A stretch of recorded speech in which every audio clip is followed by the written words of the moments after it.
Welcome friends, स्वागत है आपका अपने चैनल इंडियन कानून इन हिंदी में। तो आज की वीडियो में हम बात करेंगे कि पत्नी घर छोड़कर चली गई तो हिंदू मैरिज एक्ट की सेक्शन 9 की जगह आप करें ये काम। आइए जानते हैं ऐसा कौन सा काम हमें करना है। यहाँ पर मैं आपको क्लियर कर दूँ कि सेक्शन 9 का केस करने की नौबत कब आती है। जब आपकी पत्नी आपको छोड़कर कहीं चली जाती है, जैसे कि वो मायके में चली जाती है, वहाँ पर जाकर बैठ जाती है। जब आप उसे लाना चाहते हैं तब आप सेक्शन 9 फाइल करते हैं। यहाँ पर आपको सेक्शन 9 के दुष्परिणाम भी भुगतने पड़ सकते हैं।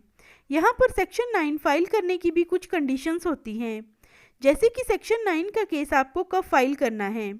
आपकी पत्नी मायके में जाकर बैठ गई और वहाँ से वो आ नहीं रही। आप अपनी तरफ से तमाम कोशिश कर चुके हैं, फिर भी आपको सक्सेस हासिल नहीं होती और आपको पत्नी की तरफ से ये धमकियां भी मिलती हैं कि मैं आपके ऊपर झूठा केस कर दूंगी और आपकी ज़िंदगी बर्बाद कर दूंगी।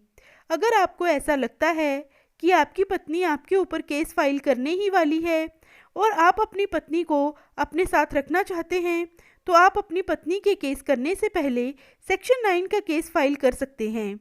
और जो भी पत्नी की तरफ से आपको धमकियां दी जा रही हैं, उसको रिकॉर्ड करके आप उसका इस्तेमाल एविडेंस के तौर पर भी कर सकते हैं। ये तो हुआ कि आपको सेक्शन 9 का केस कब फाइल करना है। दूसरी कंडीशन इसमें यह है कि पति पत्नी के बीच में किसी भी बात को लेकर विवाद होता है और पत्नी पति को छोड़कर मायके में चली जाती है और पति अपनी तरफ से पत्नी को बुलाने की पूरी कोशिश कर चुका है, लेकिन पत्नी फिर भी नहीं आ रही। तब आप अपनी पत्नी को लीगल नोटिस भी भिजवा सकते हैं। ये लीगल नोटिस आपको वकील साहब के द्वारा भिजवाना है। ऐसे में कम समय में आपका काम हो जाएगा। जो बातें आपको सेक्शन 9 में लिखवानी हैं, वो बातें आप लीगल नोटिस में भी लिखवा सकते हैं। लीगल नोटिस में आपको नॉर्मली बातें ही लिखवानी हैं। ऐसी कोई भी बात आपको लीगल नोटिस में नहीं लिखवानी है जिससे सामने वाले व्यक्ति को ठेस पहुँचे और बाद में इस लीगल नोटिस के जरिए आपका बचाव भी हो सकता है।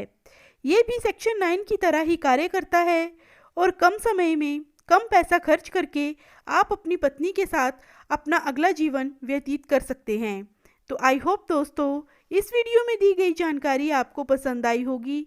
तो ऐसे ही कानून से संबंधित जानकारियाँ पाने के लिए आप मेरे चैनल को लाइक, शेयर और सब्सक्राइब ज़रूर करें।